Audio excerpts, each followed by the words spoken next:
Assalamualaikum warahmatullahi wabarakatuh. Baiklah, kami dari kelompok 1 yang beranggotakan Alia Flaviani, Annabila, Lisna, Kairah, Cynthia Satria akan membawakan materi tentang patogenesis infeksi dan virulensi kuman. Materi pertama akan disampaikan oleh Alia. Kepada Alia kami persilakan. Terima kasih kepada moderator yang telah mempersilahkan saya untuk menjelaskan materi yang pertama, yaitu mengenai tentang postulat Koch. Postulat Koch atau postulat Henle-Koch ialah 4 kriteria yang dirumuskan oleh Koch pada tahun 1884 dan diterbitkan pada 1890. Postulat Koch berkembang pada abad ke-19 sebagai panduan umum untuk mengidentifikasi patogen yang dapat diisolasikan dengan teknik tertentu. Menurut Koch, keempatnya harus dipenuhi untuk menentukan hubungan sebab musabab antara parasit dan penyakit. Ia menerapkannya untuk menentukan etiologi antraks dan tuberkulosis. Namun semuanya telah diterapkan pada penyakit lain. Ada 4 kriteria yang dirumuskan, yaitu kan tadi dijelaskan awalnya 4 kriteria. Yang pertama yaitu organisme parasit harus ditemukan dalam hewan yang sakit, tidak pada yang sehat. Organisme harus diisolasi dari hewan sakit dan dibiarkan dalam kultur murni. Organisme yang dikulturkan harus menimbulkan penyakit pada hewan yang sehat. Organisme tersebut harus diisolasi ulang dari hewan yang dicobakan tersebut. Baiklah, di sini ada proses terjadinya postulat Koch, di mana kita membandingkan antara dua hewan, yaitu ada hewan yang sakit dan ada hewan yang sehat. Di mana nanti kita akan mengambil sampel darah merahnya, lalu dilihat di mikroskop. Nah, di sini terlihatlah dua perbedaan antara hewan sakit dan hewan yang sehat. Pada hewan yang sakit, yaitu terdapat patogen yang diduga sebagai sebab penyakit dari hewan tersebut, sedangkan yang sehat hanya terdapat sel darah merah. Lalu nanti kita biarkan ke dalam agar flat sel darah tersebut dan terlihat jelaslah koloni dari patogen tersebut. Kalau bagi yang hewan yang sakit, sedangkan hewan yang sehat itu tidak terdapat satupun organisme yang hadir. Lalu setelah dipaparkan di agar flat, maka kita akan melakukan inokulasi hewan sehat dengan patogen yang terduga. Lalu nantinya sampel darah hewan tersebut diambil kembali dan diamati, dan maka hasilnya akan sama seperti yang di awal.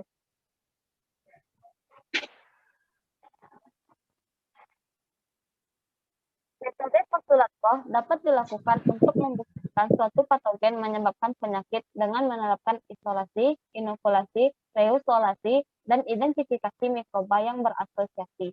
Setelah diketahui mikroba sebagai penyebab, maka kemudian mikroba tersebut diidentifikasi secara molekuler. Saya kembalikan kepada moderator.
Baiklah, akan saya jelaskan kembali tentang faktor virulensi bakteri, yaitu di mana di sini menjelaskan tentang derajat kemampuan suatu patogen oportunistik untuk menyebabkan penyakit disebut virulensi.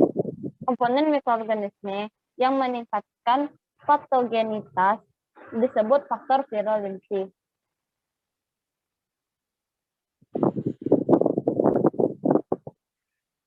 Kita ambil saja pada contohnya, yaitu pada sel Streptococcus pneumoniae yang memiliki kapsul bersifat virulen dan menyebabkan pneumonia, sebaliknya yang tidak berkapsul bersifat avirulen. Tren virulen dari Corynebacterium diphtheriae menghasilkan suatu toksin yang menyebabkan dipteria. Untuk kebanyakan patogen, faktor virulensi tidak begitu nyata. Mekanisme suatu patogen untuk menyebabkan penyakit infeksi adalah melalui tahapan sebagai berikut. Yang A yaitu harus menginfeksi inang. Suatu patogen primer harus memasuki inang. Yang B harus melakukan metabolisme dan memperbanyak diri dalam jaringan inang. Yang C harus melawan pertahanan inang untuk sementara. Yang D harus merusak inang. Nah, di sini ada juga tahapannya, yaitu tentang yang pertama, transmisibilitas, yaitu tahap pertama dari proses infeksi adalah masuknya mikroorganisme ke dalam inang melalui satu atau beberapa jalur pernapasan pencernaan atau gastrointestinal, urogenitalia, atau kulit yang telah terluka. Setelah masuk, patogen harus melalui bermacam-macam sistem pertahanan tubuh sebelum dapat hidup dan berkembang biak di dalam inangnya.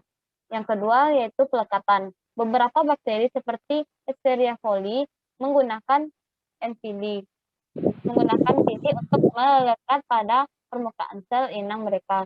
Bakteri lain memiliki molekul adesi atau pelekatan pada permukaan sel mereka atau dinding sel yang hidrofobik sehingga mereka dapat menempel pada membran sel inang.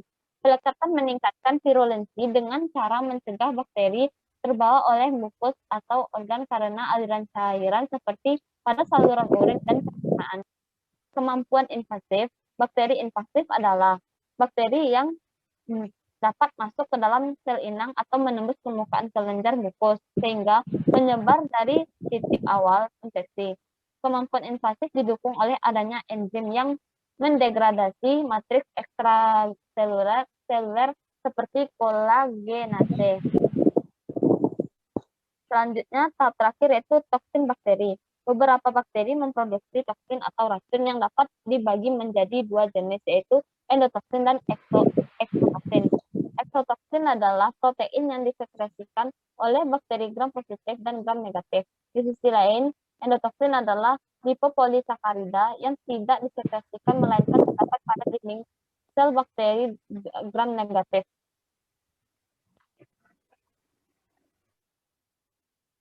Di sini ada faktor virulensi yang merusak inang, yaitu terdapat asam teukat, asam lipoteukat atau LTA, kapsul polisakarida, protein A, enzim toksin, toksin tetanus, ferotoksin, endotoksin lipid A, lipopolisakarida atau LPS.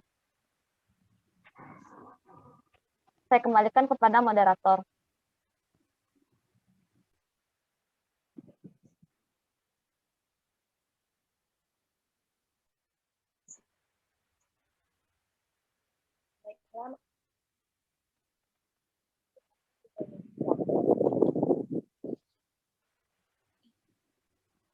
Derajat kemampuan suatu patogen oportunistik untuk menyebabkan penyakit disebut juga virulensi. Komponen mikroorganisme yang meningkatkan patogenisitas disebut juga faktor virulensi. Jika suatu mikroorganisme lebih mampu menyebabkan suatu penyakit, dikatakan lebih virulen dari yang lain.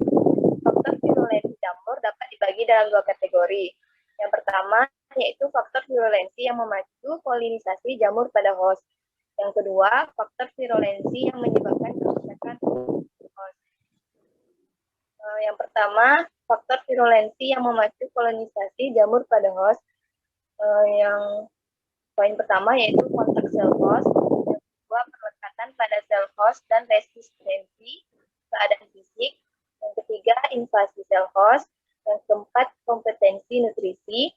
Yang kelima, resistensi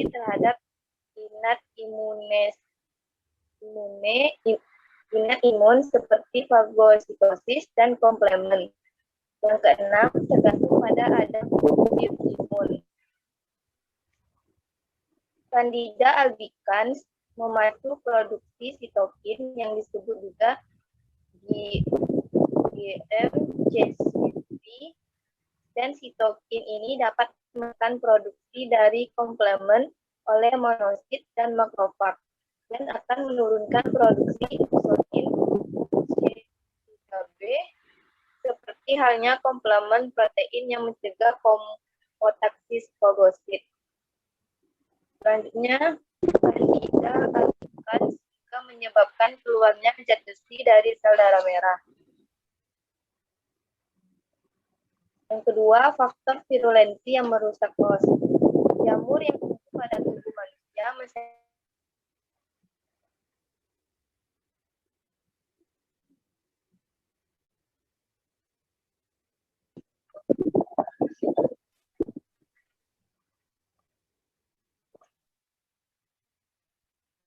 Jamur yang tumbuh pada tubuh manusia mensekresi enzim dari sel digestif termasuk protase, fosfolipase, dan elastase. Jamur, sel injuri, dan sitokin akan disebutkan dengan terdapat respon yang baik. Patogenesis infeksi jamur sama seperti yang terlihat pada bakteri akan menyebabkan respon inflamasi dan pembunuhan ekstraseluler oleh fagosit yang akan menyebabkan destruksi lanjut jaringan host. Baiklah, itu saja dapat saya sampaikan. Saya kembalikan ke moderator.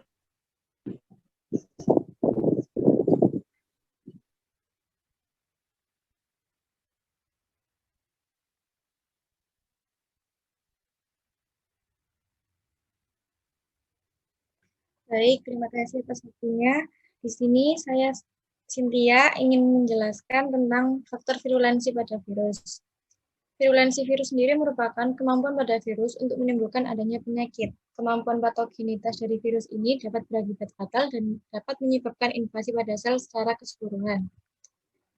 Faktor virulensi virus sendiri juga merupakan suatu komponen virus yang ikut serta dalam proses replikasi dan juga ketahanan virus dalam menghadapi sistem imunitas tubuh pada manusia.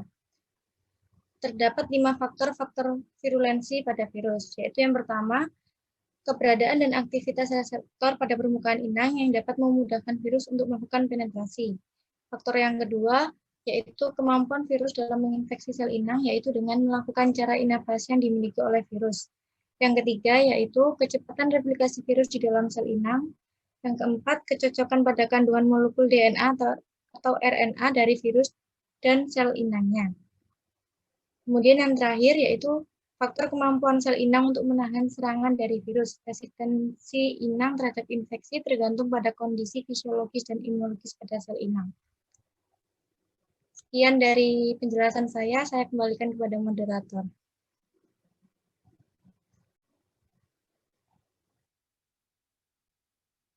Baiklah, terima kasih kepada Saudari Cynthia.